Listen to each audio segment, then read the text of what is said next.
को लेकर किस तरह की जो है बैठक हुई है और क्या आगे की रणनीति रहेगी? देखिए, जो एयरपोर्ट अथॉरिटी ऑफ इंडिया है उसने जो गग्गल एयरपोर्ट का विस्तारीकरण है उसको जो अप्रूवल दी है,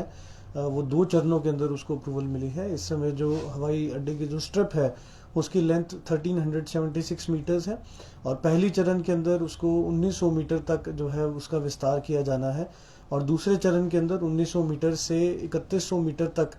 जो है हवाई अड्डे की जो स्ट्रिप है उसका जो विस्तार है वो किया जाना है।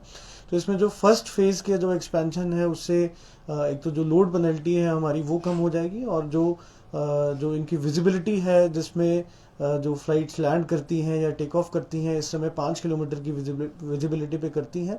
तो अगर 1900 मीटर तक जो हमारी जो स्ट्रिप एक्सपैंड होती है तो इसमें जो कम विजिबिलिटी पे भी जो फ्लाइट्स का टेक ऑफ और फ्लाइट्स की जो लैंडिंग है वो संभव हो पाएगी और जो इवनिंग के अंदर फ्लाइट्स हैं उसको भी जो है वो शुरू किया जा सकेगा। तो फर्स्ट फेज के एक्सपेंशन के लिए जो सारी जो प्रक्रिया है लैंड की आइडेंटिफिकेशन की कि कौन सी लैंड एक्वायर होनी है और क्या क्या वहाँ पे जो स्ट्रक्चर्स हैं उनका सारा प्रोसेस कंप्लीट कर लिया गया है। और हवाई अड्डे के एक छोर पर जो मांझी खड्ड है उसके ऊपर जो रनवे ब्रिज की जो बात कही जा रही है उसके बारे में भी CWPRS पुणे जो एक एक्सपर्ट एजेंसी है, भारत सरकार की एजेंसी है, उसको एंगेज किया गया था और उनके द्वारा नवंबर माह के अंदर आकर यहाँ पर जो जितना भी फील्ड विजिट्स हैं उनको संपन्न किया गया था और जो डेटा है हम सभी विभागों से कलेक्ट करके हमने उनको दिया है। इस समय जो मैथमेटिकल मॉडल स्टडीज़ हैं चैनलाइजेशन ऑफ मांझी खड्ड और उसके ऊपर जो रनवे ब्रिज बनना है, किस प्रकार का स्ट्रक्चर बनना चाहिए और क्या उसकी स्ट्रेंथ की कैपेसिटी होनी चाहिए, इस सब पे जो रिपोर्ट है वो तैयार कर रहे हैं और जल्दी ही ज़िला प्रशासन और स्टेट गवर्नमेंट को CWPRS वो रिपोर्ट सौंपेंगे। इसके अतिरिक्त माननीय मुख्यमंत्री महोदय के दिशा निर्देशन अनुसार 21 दिसंबर को हमें एक जो पत्र है वो टूरिज्म डिपार्टमेंट से प्राप्त हुआ था जिसमें उन्होंने जितनी भी डिटेल्स हैं सोशल इम्पैक्ट असेसमेंट की उसकी डिटेल्स हमसे मांगी थी और 22 दिसंबर को ही हमने सारी डिटेल्स जो हैं लैंड एक्विजिशन की जो प्रदेश सरकार को प्रेषित कर दी है। इसमें यदि हम बात करें तो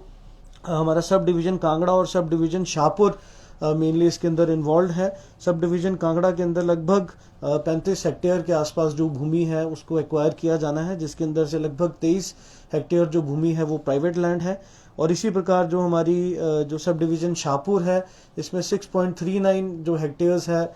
इसका एरिया जो है एक्वायर किया जाना है और इसमें लगभग 2.44 हेक्टेयर्स जो भूमि है वो प्राइवेट भूमि है। तो इस प्रकार दोनों जगह जो हमारा टोटल जो लैंड का कॉस्ट है जो एक्विजिशन का इस साल के जो सर्कल रेट्स के दर से लगभग 223 करोड़ के आसपास है। इसमें सोलेशियम भी जो सरकार के दिशा निर्देशन अनुसार है वो भी दिया जाएगा और इसके अतिरिक्त जो इस लैंड पे जो स्ट्रक्चर्स बने हुए हैं 339 स्ट्रक्चर्स का आंकलन PWD विभाग द्वारा किया गया है। इसमें 177 जो स्ट्रक्चर्स हैं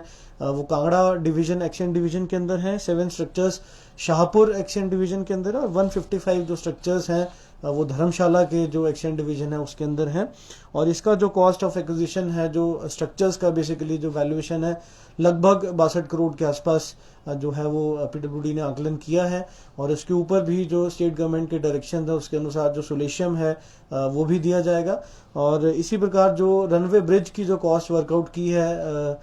PWD डिपार्टमेंट ने वो भी लगभग 350 करोड़ के आसपास, क्योंकि ये 400 मीटर एक ब्रॉड रनवे ब्रिज होगा और जो एयरक्राफ्ट लैंडिंग और रोलिंग की जो भी फोर्स इन्वॉल्व है उसको सस्टेन करने के लिए भी ये उतना सख्त जो ये रनवे ब्रिज बनाया जाएगा। और ये सभी जो आंकड़े हैं और सारी डिटेल्स स्टेट गवर्नमेंट को प्रेषित कर दी गई हैं माननीय मुख्यमंत्री महोदय के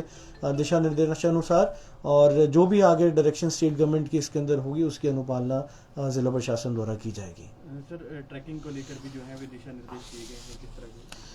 देखिए, ट्रैकिंग जो धर्मशाला एक ऐसी लोकेशन है जहां पर बहुत सारे ट्रैक रूट्स हैं। डिस्ट्रिक्ट कांगड़ा में भी बहुत सारे ट्रैक रूट्स अलग से हैं और काफ़ी पॉपुलर ये ट्रैक रूट्स रहे हैं, परंतु पास्ट में हमारा एक्सपीरियंस ये रहा है कि जब भी विंटर सीजन आता है और हायर रीचेस के अंदर स्नोफॉल होती है तो इवन हमारे जो एक्सपीरियंस ट्रैकर्स हैं उनके भी अपना जो बहुत अनफॉर्चुनेट इंसिडेंट्स पास्ट में हुए हैं उनकी भी डेथ जो है वो हुई है, क्योंकि स्नो में एक जो अपना वे लूज करना और अपना रास्ता भटक जाना ये एक बहुत कॉमन प्रक्रिया होती है। तो इसी चीज को ध्यान में रखते हुए इस बार डायरेक्शंस ये दी गई हैं कि 3000 मीटर से ऊपर जितने भी हमारे ट्रैक्स हैं वो इस विंटर्स में बंद रहेंगे टिल फर्दर ऑर्डर्स। और साथ साथ हमारे 3 बहुत मोस्ट पॉपुलर ट्रैक्स हैं, एक तो करेरी लेक का ट्रैक है, एक हमारा त्रिउंड का ट्रैक है और एक ये हमारा आदि हमानी चामुंडा का ट्रैक है। इसमें भी बेसिकली बहुत ज़्यादा टूरिस्ट हैं, वो इन ट्रैकिंग रूट्स का जो लुत्फ है वो उठाते हैं, आनंद इसका लेते हैं। परंतु ये डायरेक्शंस दी गई हैं कि इस इन इन इन विंटर्स में इन तीनों रूट्स पे यदि कोई भी जाएगा तो अपने आप को प्री रजिस्टर पुलिस के साथ करवाएगा, ताकि उसकी सारी डिटेल्स जो हैं वो हमारे पास उपलब्ध रहे। और अगर कोई ऐसी अप्रिय घटना होती है जिसमें वो ट्रैकर्स हैं उनमें उनमें किसी को कुछ इंजरी होती है या वो उनकी गुम होने की रिपोर्ट मिलती है, तो एटलीस्ट हम लोग इमीडिएटली एक रिस्पांस माउंट कर सकें और जो उनके एग्जैक्ट लोकेशंस हैं, कोऑर्डिनेट्स हैं, जो लास्ट जो उनको ट्रेस किया गया उसके ऊपर भी जो कार्रवाई है वो की जा सके। और साथ ही साथ इन 3 रूट्स पे भी जो ये कंडीशनल जो एक परमिशन दी गई है ये भी आईएमडी के जो जितना भी वेदर फोरकास्ट होगा उसके अनुसार ही उनको परमिशन दी जाएगी। यदि आईएमडी ये कहता है कि स्नोफॉल प्रेडिक्टेड है हैवी 1-2 दिन के लिए, तो उसमें भी जो ये अगर टूरिस्ट कोई इन ट्रैकिंग रूट्स पे जाना चाहे तो उनको परमिशन नहीं दी जाएगी, अन्यथा पुलिस से पंजीकरण करवाकर वो उन ट्रैक रूट्स पर जा सकते हैं। सर, नए साल को लेकर सर किस तरह की तैयारियां हैं कि नववर्ष के लिए जो है हजारों पर्यटक धर्मशाला के विजिट करते हैं? देखिए, नव वर्ष को लेके तैयारियों के लिए लगभग 3 दिन पहले सभी स्टेक होल्डर्स के साथ मैंने एक बैठक कर ली थी, जिसमें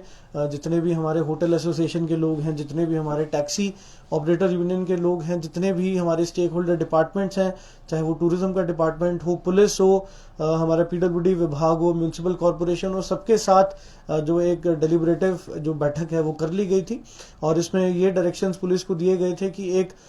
सुचारू जो ट्रैफिक जो प्लान है उसको बनाया जाए, क्योंकि पिछले कई वर्षों का ये एक्सपीरियंस रहा है कि स्पेशली मैक्लोडगंज के अंदर बहुत ज़्यादा जो ट्रैफिक जैम्स है उसकी जो स्थिति है वो देखने को मिलती है, और जो टूरिस्ट है वो एक अननेसेसरी उनकी इनकन्वीनियंस कॉज होती है, अननेसेसरी जो हरासमेंट है टूरिस्ट की कॉज होती है। तो इस चीज़ को ध्यान में रखते हुए पुलिस से एक जो ट्रैफिक प्लान जो बनवाया गया और उसको उसके आदेश भी पारित किए गए, उसमें मेन फीचर्स यही रहेंगे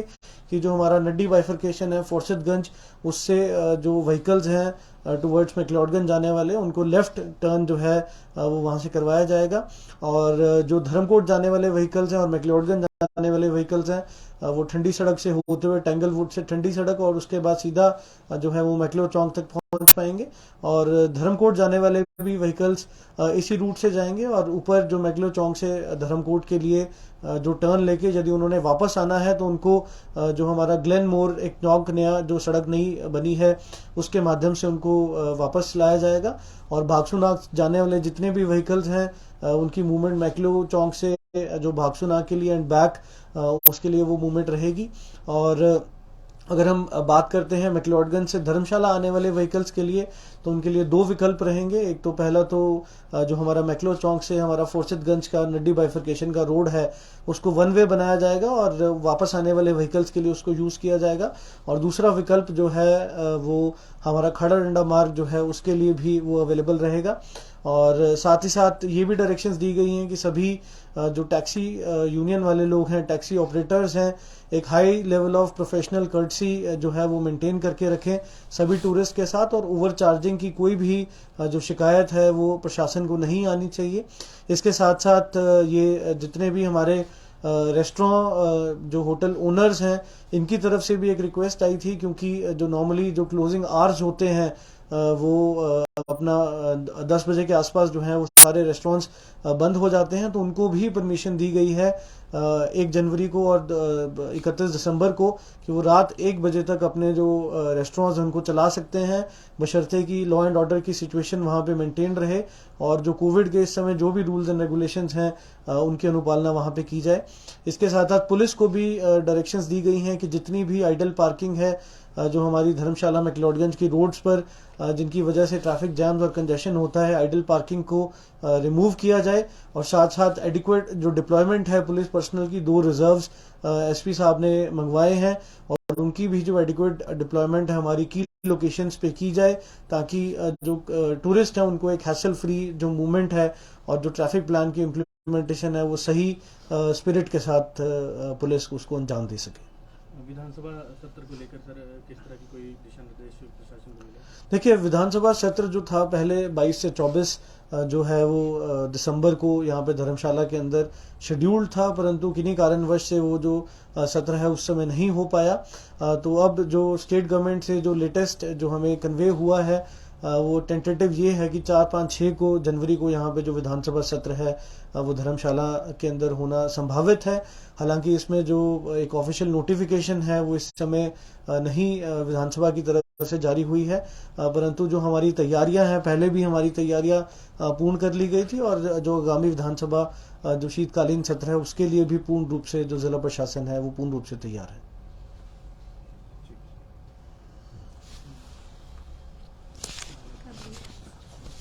बस जी।